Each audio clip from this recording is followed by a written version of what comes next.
policy research. And I'm joined today by Costanza Hermanin, who is a fellow EUI PhD student, but also now a fellow again back at the European University Institute, and by Stephanie Anderson, who is the head of the School of International Affairs at the University of Wyoming. And we are going to discuss international mobility, specifically in academia, and women, the question, and gender. The question is, international mobility is a key factor in our profession. No mobility, no possibility to have a good career. Does that help, or does that somehow penalize once again women? And you are welcome to ask questions anytime, to raise your hand or to write in the chat. Costanza, off we go. Thank you, Federiga. Thanks for organizing this, and good afternoon from my side, because I am speaking from Europe. I'm very grateful to talk about this topic. First of all, because most recently I have devoted more attention to the issue of gender equality, and I work on political leaderships as director of the Inclusive Leadership Initiative here at the European University Institute. But obviously, you can find parallels in between political leaderships and other professions, and especially academia, I think.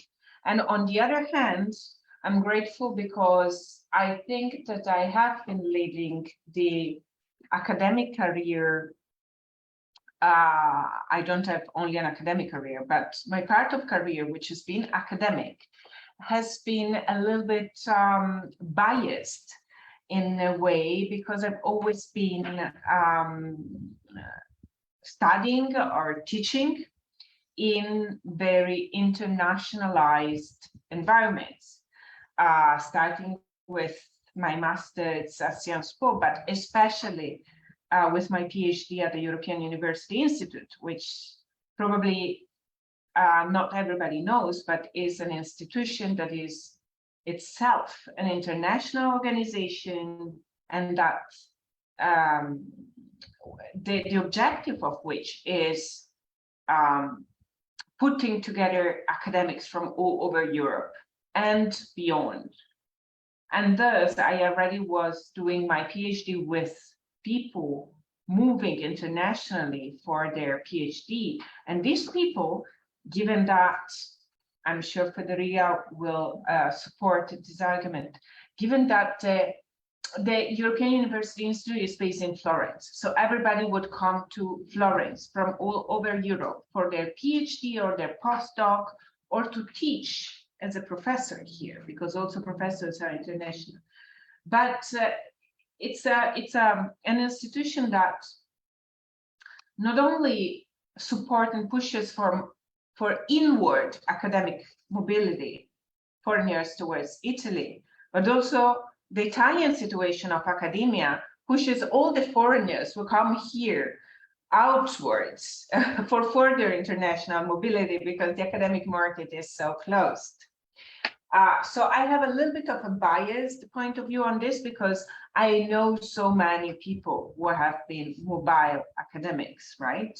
But in preparation of this talk, I have been studying a little bit and trying to reflect a little bit more upon the regular situation, which is that of academic institutions that are solidly based in a specific country, and where people who work there are nationals of those countries, who anyways, given the present dynamics of the academic market, need to have some forms of international mobility, because nowadays, in order to have a successful academic career, even back at home, you need to demonstrate that you have moved for certain periods of time, and that you have stayed abroad, and that you are also very flexible in going abroad and coming back, for instance, for conferences, seminars, and teaching elsewhere. So I've started thinking of it, and I want to drop 2 reflections about it, and then analyze the topic a little bit more in depth. Well, the first is that academic mobility has been a reality since the Middle Ages. If you think about the only people who traveled in the Middle Ages, it was the monks who were teaching in those academic institutions, so male mobility, and the professors. So that's already very, very interesting, I think, and gendered at that time, but of course everything is gendered. And another anecdote that I wanted to share is the extent to which I was surprised, because talking to a recent, so some times ago, I was talking to in a panel with an Italian minister for research and education. And her introduction was, oh, because she has been a very mobile academic, etc., etc. She has been teaching in 2 different universities in Rome before going back to her alma mater in Italy. So it made me smile, the extent to which international mobility is important, and it is highlighted also in the case when it is not international, just mobility from an academic institution to one another. Having said that, if you start looking at this with the lenses of gender, you really start finding out many, many problems, because I think the need to move internationally amplifies gender inequalities and established hierarchical structures. First of all, because the mobility of academics starts happening at the moment of the PhD or the postdoc, more specifically and more frequently at the moment of the postdoc, which is exactly the time when families tend to form nowadays. No, it's about when people are in their late 20s or more or less then, and they start building up families and having children. So that's the first big impediment, I think, is the time of the life when you start being mobile. Because nowadays, really the first moment when you are required to be mobile is perhaps the postdoc. I don't know if you agree, but in my experience, that's the case. So this sets very, very high barriers. A second barrier, obviously, is the fact that the mobile academic positions like postdocs or the first position as assistant professors are non-tenured, obviously, are non-tenured, are not permanent, in a society where still the instinct of the majority of women is to look for permanent jobs. So that's already a disincentive to international mobility of academics. And then you have another factor which is more cultural, I think, and is that there is a recent move in academia to being more aware of gender differences. Most recently, there is this condition in order to access the EU funds for research, the main package of funding, which is Horizon Europe. And the condition is that if you want to apply for the funding, every academic institution needs to have a gender equality plan. And why? It's because the academic institutions tend to reproduce so much gender hierarchies that the funding entity had to impose the fact that there should be a gender equality plan, which obviously means that nowadays is not the case, and that jobs postings are advertised according to the traditional characteristics and language that tend to attract more men than women because of certain adjectives that are used, the requirements that are put, etc. And that's a disincentive too. So we live in a society where frequently we have more women graduates than men, but certainly we see, I don't have the data, I have to admit, but out of my own empirical evidence, I see more men traveling internationally in senior academic position rather than women. The place where I talk from is a perfect exemplification of this, even though it is a very politically correct and self-conscious institutions, also in terms of giving everybody equal opportunities. The entire leadership is male, and this has been the case in many other international places where I've worked. So this is just to kickstart the conversation. I think I already talked too much, and I give back the mic to Federiga, but I'm curious to hear what you think of this initial, points. No, absolutely. In our, I mean, the data show actually that, as you said, there is more girls than boys, especially in postgraduate graduate curricula. But then, as we go up the ladder, the number of women decreases, and there is very, very few numbers, less than 10% of women that are full professor, that they are a level of full professors. So the girls get lost. In many cases, mobility actually started even before, because it actually started sometimes even as undergraduate. At least that was my experience, undergraduate, and then doing the PhD, and then postgraduate. But you are completely right that while as an undergraduate, or even as a PhD student, you're still on a student mentality, so you adapt to everything. When you start to hit the postdoc, you're older, you're likely to have a partner, if not the family, and that makes it so much harder.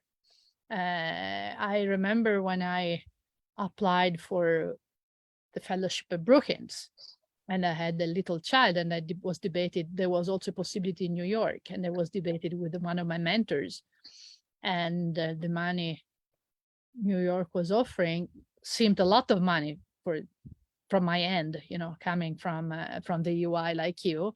And then when my mentor was like, "Oh, with this money, with the family, you're never going to be able to stay in New York. Forget about it." And even in Brookings, when we arrived, which was better paid and bit slightly cheaper, it was like, whoa. The cost of a rental is so high. So that even practical things, and not to mention people going to my husband and say, "So what are you doing here?" He was actually finishing an MA, so it suited him well at the time. He was doing an MA as an older person, but the fact that the male partner would come along because of a woman's job, that sounded so weird, and so there's so many real and psychological obstacles. But I'll stop here and go to Stephanie. Thanks. Could I share the screen a moment? Yeah. Let me give me permission. Of course. Sorry. Yeah. I just have a few slides that really emphasize what we've been saying here. So I just wanted to show them for a minute. So this is the situation in the United States. So 27% of college presidents are women. 57% of college students are women. And when it comes to public institutions, Utah is one of the lowest at 49%, but still we're talking about practical equality. Rhode Island, interestingly, 61%. Now, the thing is, female faculty earn 19% less than their male colleagues in the United States. So this begs the question, what's going on with women? And you can see here that there's a male-female ratio of 43 to 56%. So we definitely have more women. So what's going on? Well, one thing here, and I won't go into this slide, I have another one I want to get to, but teaching evaluations are biased towards women and minorities because of stereotypes. Women are usually seen as teachers rather than experts.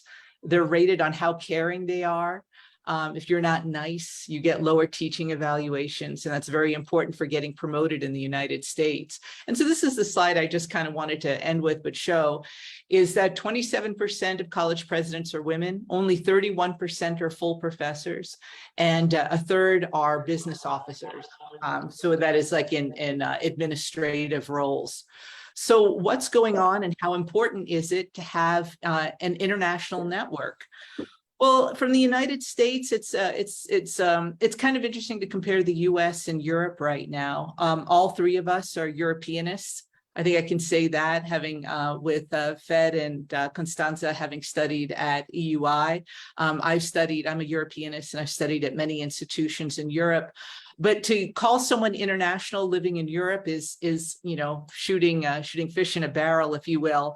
If you're in Luxembourg, you kind of have to cross that border. And if you're doing anything regarding the European Union, any European studies at all, of course you have to cross. And so it's very easy to be international. In the United States, there's a lot of academic jingoism. I find, maybe you've noticed that in Europe anyway, all the eggs say they're from, if you're in Germany, they're like German eggs. If you're in Britain, it's like British eggs. If you're in France, it's like French eggs. And by the same token, people seem to think that their universities are better than anyone else's universities. And so you have this academic jingoism. I have a degree from Cambridge, which is universally viewed, I would think, as being a prestigious, excellent university. And in the United States, it was considered a real step down. People would say, why did you leave the United States to study abroad? Now, granted, this was 30 years ago, I'm showing my age, but in the United States, there's perhaps less pressure to do things internationally. And that's just something I wanted to bring up that way. Partly that's because of the strength of American universities to have made it. You should come to the United States. But when we're talking about, another thing is that I think all three of us do some sort of international affairs that again begs having done some international work, but a lot of fields less so. If you do computers or math or some of the hard sciences, being in your lab is really what matters in terms of getting promoted. But let's take an example of archaeology, just something a little bit different. Archaeological sites are all over the world. If you want to study the origins of mankind, you probably want to go to South Africa, someplace like that. And I have some experience here because my daughter was a budding archaeologist, but she ran across a lot of sexism. So issues that she ran across was pure sexual harassment, pure misogyny. Even though she grew up on a cattle ranch, they said she wasn't strong enough to do a dig, to physically dig, which was kind of interesting. There's a problem that a lot of places in the world aren't as safe for women, right? South Africa is definitely, not as safe as Italy, right? If we're talking about places to go. So this makes me think about where women are welcome around the world in terms of doing international research. And Europe is one of the friendliest places in terms of accepting women. I've been very fortunate to have done so much of my research there. But if you're going to study in a Muslim country, there are dangers. If you're going to the developing world, there are physical dangers for women. If you're familiar with the Peace Corps, it took them a long time to talk about sexual assault for women. And in fact, more of the volunteers are women than men. And so they would go to rural villages and they would be alone. And then because American women have a bad reputation for being sexually loose, because if you watch any television show, right, within 30 minutes, a woman has slept with someone.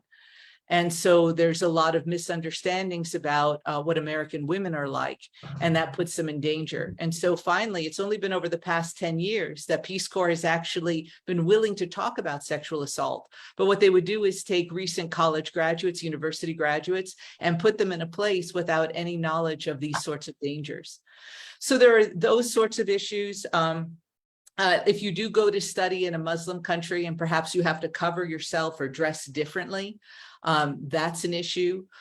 Men may be less likely, let's say government officials, to talk to you. That could be a problem right there. In many countries, you're supposed to be escorted by a man. Where do we go that way? And then women may be seen as being less competent. That could affect women's confidence when they're doing the research overseas. And then I'll just talk a few minutes about my experiences studying in Germany. So Germany, I can't think of really a better place to go in many ways in terms of having support from the German government, literally from the German government for my children. So if you are, even if you're not an EU citizen, as I am not, because I lived there more than 6 months, I was eligible for Kindergeld, which is like about 400 euros a month to help my children. And I needed this because, as Fed said, right, the stipend I had was not enough to take care of 2 children. You needed a bigger apartment.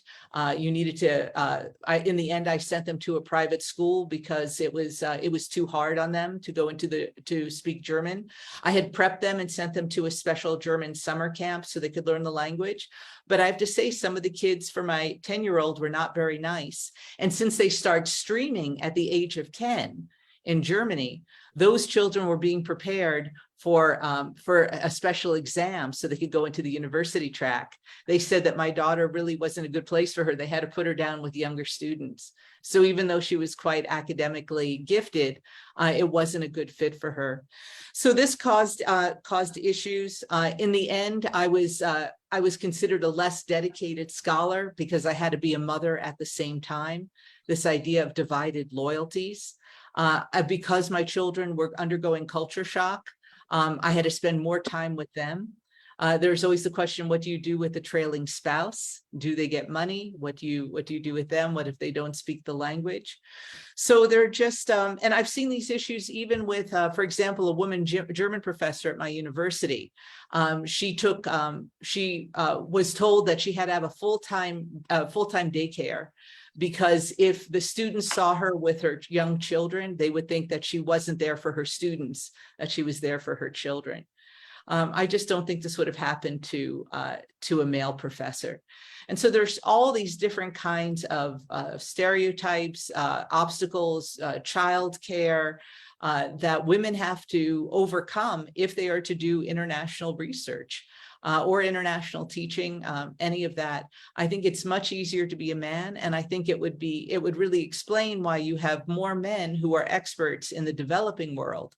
And let's be honest, if you're an expert in China, if you're an expert in Indonesia, if you're an expert in Saudi Arabia, these are very helpful, and in fact, maybe easier to get jobs, where there are so few jobs, than to be a Europeanist, I would say.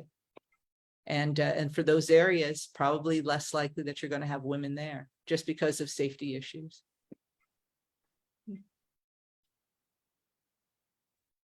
Very much, Steph.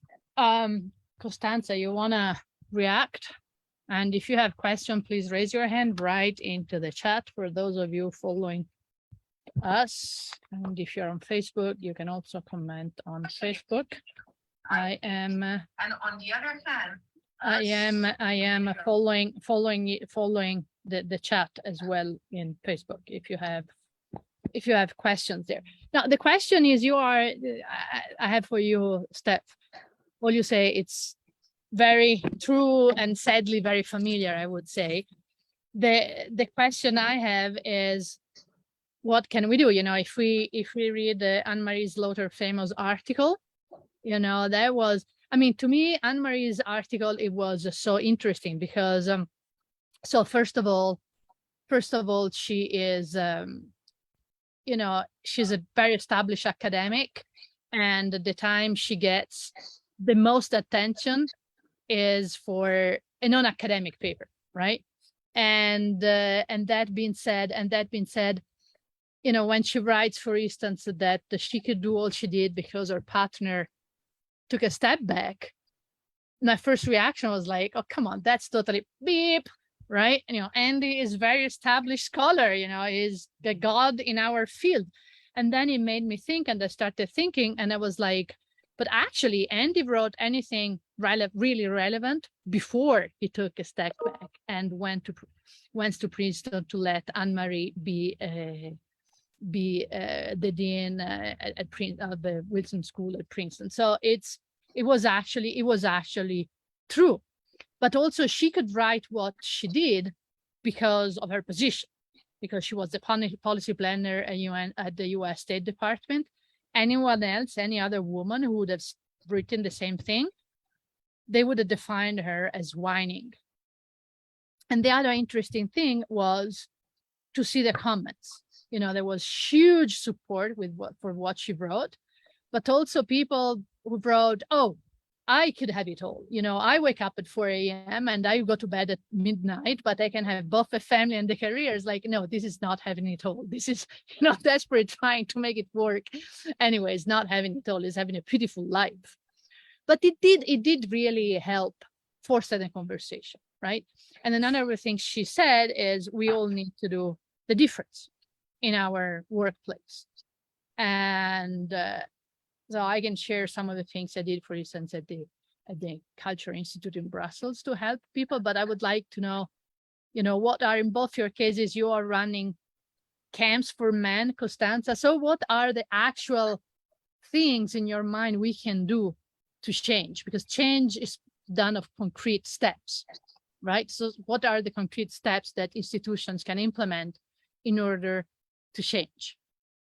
Thank you. Yeah. First of all, can you hear me? Yeah. Let me just say a few words to stress further what Stephanie was already saying concerning stereotypes playing against women in academia. I am an evaluator for the Fulbright program, which means that I help selecting scholars coming to Europe and European scholars going to the US. And evidence was so strong that there was a gender bias that for the past 3-4 years, all of us evaluators have been required to undertake an implicit bias course, which, being somebody working on discrimination and having been working on race and gender discrimination for a while, I found very interesting and also very well done. And I think that it's a short online course that you cannot really skip, so it's you need to make it, but just a few hints about the adjectives that are used in recommendation letters, the characteristics that are underlined by students, as Stephanie was saying, in terms of what a good teacher is, or yes, reference letter, or even the application letter itself. The personal characteristics that women and men stress for themselves, they are different and they are highly influential on hiring decisions, or in this case, mobility decisions. So apart from the demands of the profession, which are specific to the profession, so this mobility being so important, coming at a time when you're building your family, the bias linked to bringing over your husband or companion and not being the traditional family, or the salary involved, which is frequently much lower than the private sector, which doesn't allow mobility, as you both were stressing. There is this gender deconstructions that are so important, just like in every other sector, and even a little bit differently, as you were saying, also because of the fact that, let's add this point, women are not very frequently the object of science. Okay, so first of all, if you study women, you are not considered very important. And also in many topics, scientific topics or anthropology, sociology, we tend to focus on male object of research. And therefore, this awareness of the fact that it is, there is a gender dimension also in the scientific research, in the act of researching, and in the object of research is not very very widespread. So there is this fact, and what can you do? That's what Federiga was saying. I would say 3 things, okay? First of all, I already mentioned one, hold the money.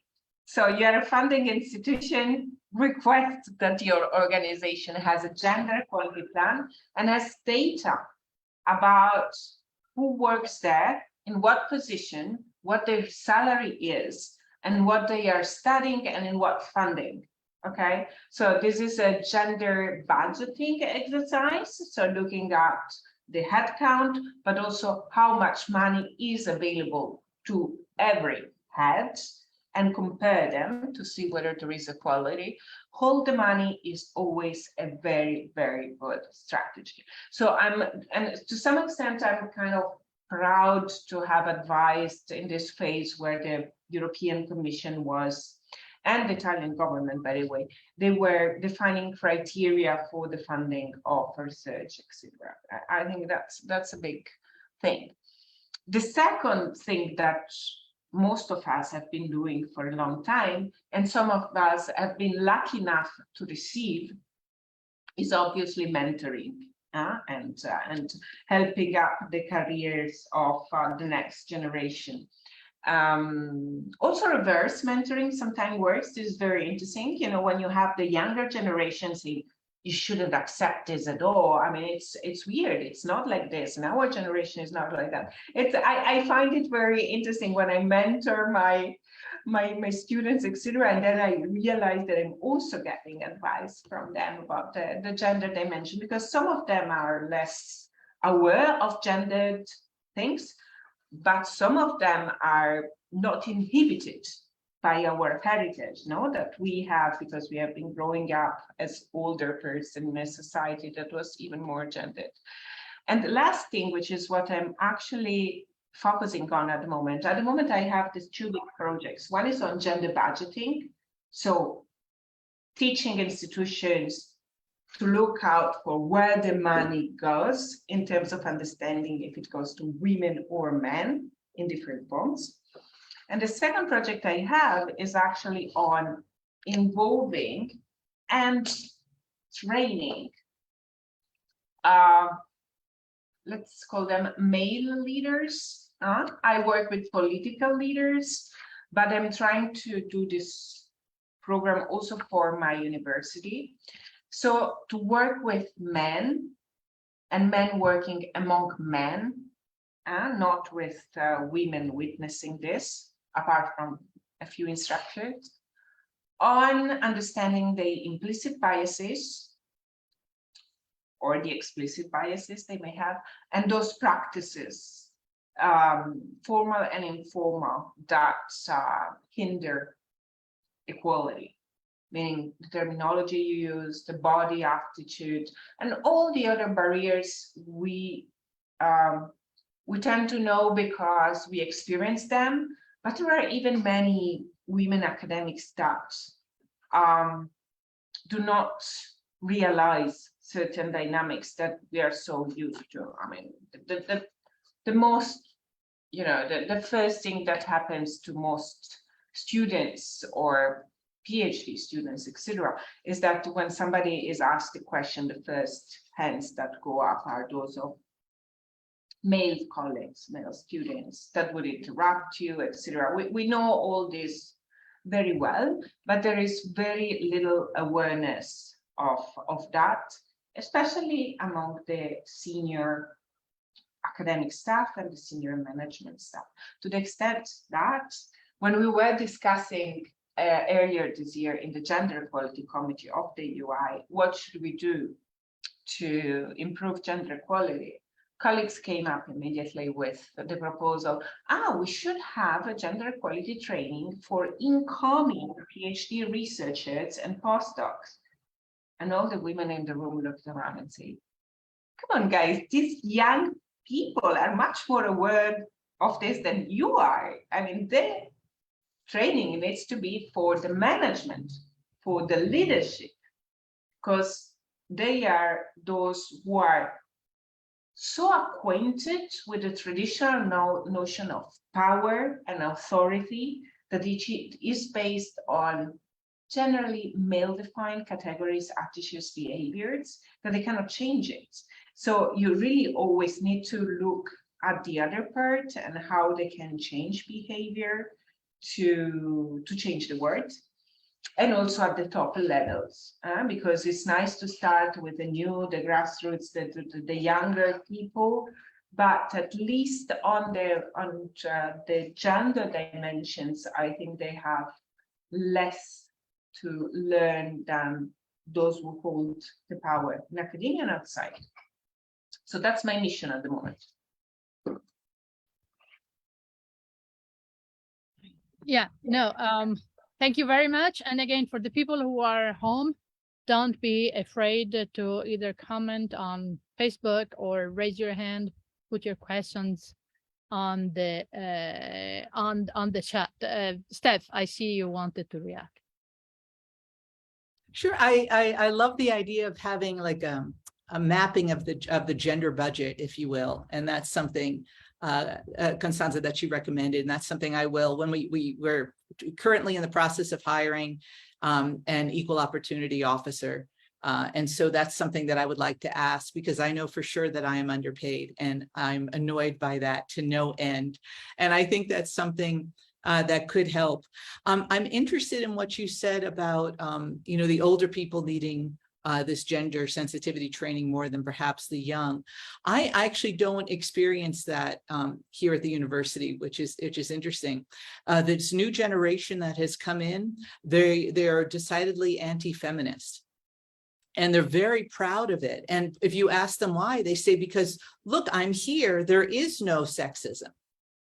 And what's interesting is they've grown up in high school, which is, usually more women teachers, right, than male. And then they go to the university and they see that there are more female students, and they haven't experienced sexism because they're inexperienced. And so when I teach my gender and international relations class, one of the things they say is like, what do you mean there's sexism?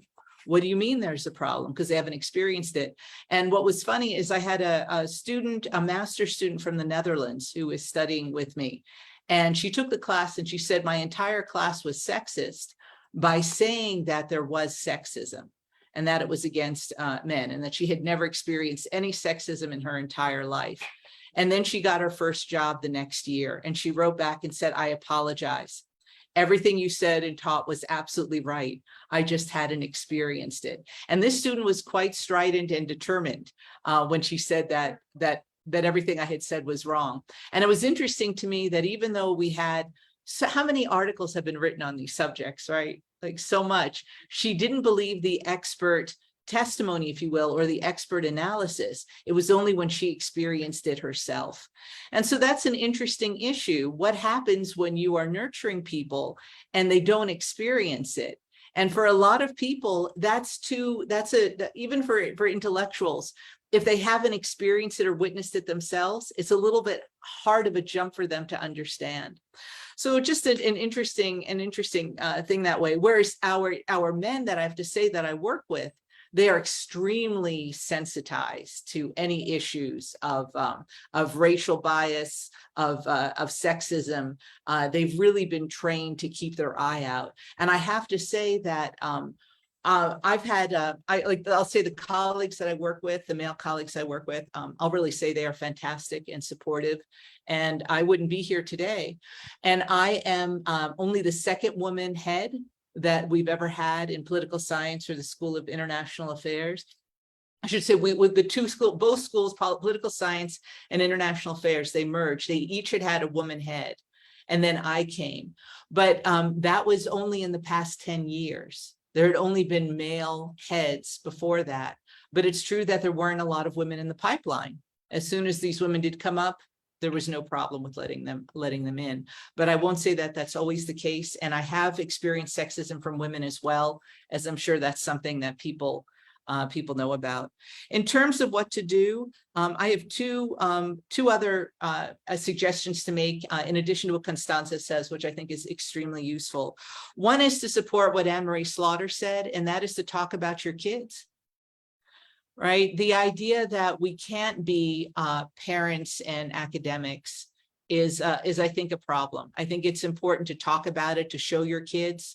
I was criticized when I was nursing my children. I would sit in my office, I had a pillow, I would breastfeed, and I would type at the same time. Maybe that shows my dedication, but it was like an hour where the kid was quiet. I could get a bunch of work done. But people said that that it was inappropriate for me to bring my child into the office, even if the door was shut and I was just writing a paper. And I've actually encouraged my young faculty with children to bring their children. Right? They're not bothering anybody. They're in the office. Why should we make them jump through hoops, especially with COVID, right? What do you do with COVID, right? Like you can't send your kids to childcare. And so I want to make it as family friendly as possible. Another thing is I would encourage women to say no to service. I can't speak for Europe, but in the United States, there's a workaholism, which I would argue is a national disease, where we are expected to work more than 40 hours a week. Absolutely. We're expected to do overtime, not to be paid. And this is something I enjoy with my European colleagues who come. They're like, this isn't on my job description. I actually kind of appreciate that on one level because they're right. On the other level, it's the expectation in the United States. So especially as a head, I feel in a quandary. But if women are more likely to say yes to service, men are more likely to say no to service. As a result, men are more likely to be promoted earlier. If at all they are promoted, and they're going to be promoted earlier and faster because they spend their time doing research. And it's this research that is valued by the university and by Fulbright and all these others. If you're looking to get a grant, you need to have those publications. And women have fewer because they're more likely to serve on committees, to do all of this invisible work, even at the university. That's really not as valued. It makes sure that the university continues to run, but it isn't valued by when they go up for promotion and tenure. And so I would say to women, it feels a little odd to say no.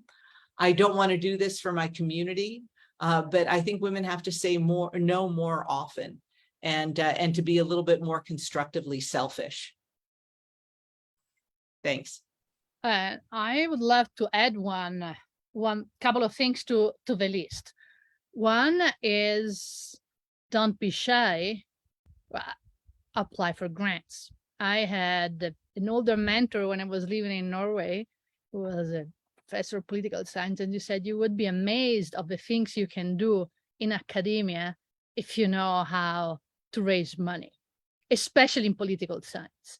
And I held that true, and I have to say, that is what got my tenured position in Rome. I mean, like Costanza was coming from European University Institute, which was, especially in our time, the only international institution in Europe. Now, virtually every PhD program is international in Europe, but at the time, the UI was really the only one, so competition was fierce for entering, really fierce, especially for Italians. But then, had we done our PhD in Timbuktu, it would have been the same thing, exactly because we didn't do the service Stephanie was referring to, which was bringing photocopies to your professor and this kind of thing. So we were out of the system. And my ability to get grants is what put me on the map. I was hired on a mixed academic admin position, and the fact that I was good with that is what got me there. So if you can, and this is something I've been struggling with younger scholars, when you're mentoring. I remember when I was at Upstate, for instance, telling kids, you have to be part of grants. oh, but I need to write. I say, yeah, but grants is what give you the money to go to international conference, what give you the money to do research. So yes, you may waste a month of your life writing a grant, but then it allows you to do lots of things, right? So this I think it's very, very important. Create your own means. And on the other end, as a leader, what I've done and what I do is flexibility. You know, I don't really care whether someone comes to the office, don't come to the office, they work at midnight, they work at 8 a.m. Well, if you have meetings, we have meetings, but otherwise, as long as they do their job and they do it well, I don't really care, right? And I can give you, for instance, one example.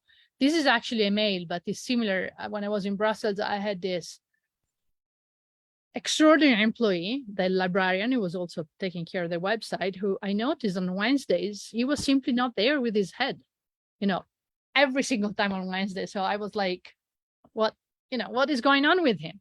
And then I inquired, and turned out that he had a severely handicapped child at home. And on Wednesday in Belgium, you don't go to school in the afternoon.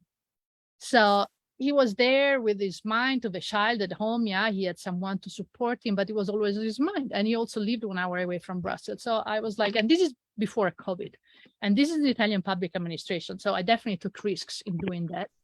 But I was like, why don't you work from home? You take the Wednesday to update the website and you work from home. And his quality of life changed, you know.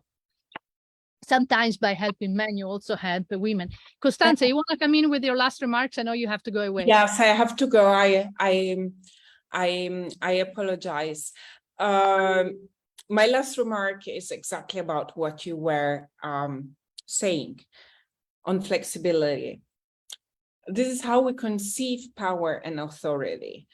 And the conception nowadays implies that your authority is exercised also on where people are, and you are supervising them with your eyes, which is not necessarily a good way to exercise power and authority, because flexibility is more conducive to good results for many people.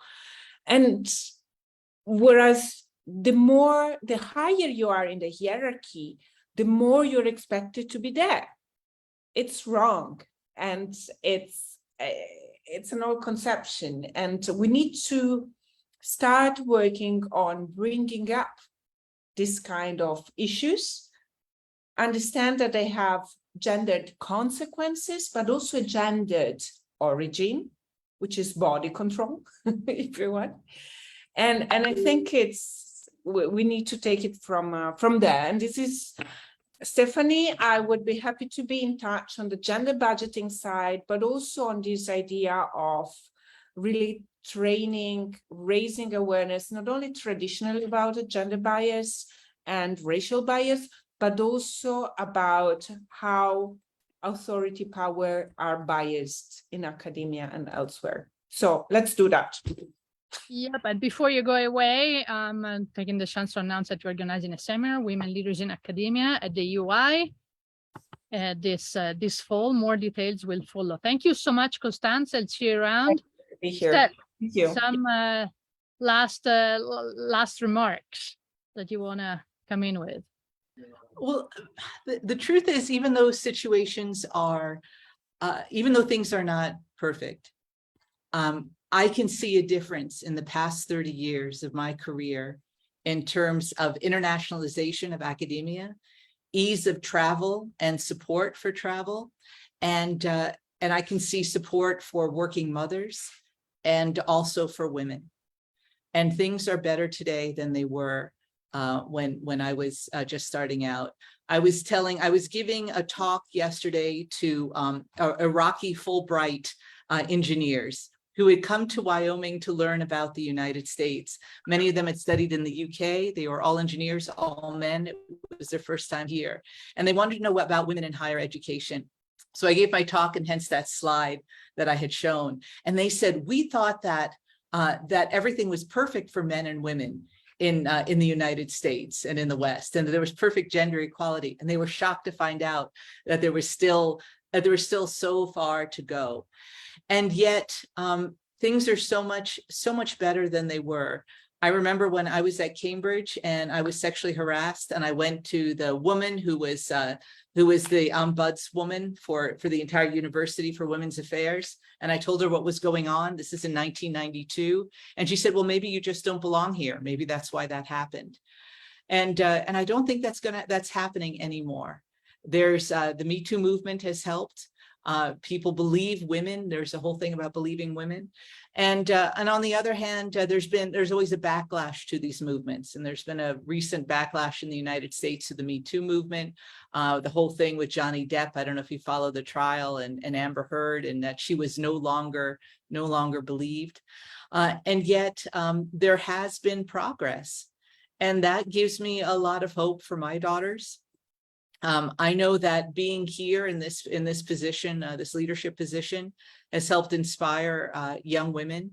I've been able to be sensitive to the young mothers who work for me, and that's helped, and that gives me a lot of hope.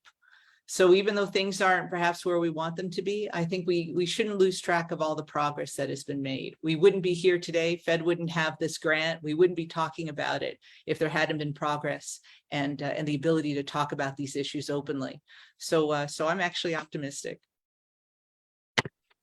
Yeah, I tend to be optimistic, though, to be frank. I mean, the misogyny in the system is very different in Europe and in the US. In the US, now there is a level of political correctness that it would be hard to have someone's hands on you, or to have an open sexist comment made on you, which is definitely, a step forward. These things still happen in Europe. On the other side, here in the US is more subtle. Mm-hmm. And there is way more boys club and connections and networks which are created informally in the education path, and so it's very much a male world. But as you say, there are changes.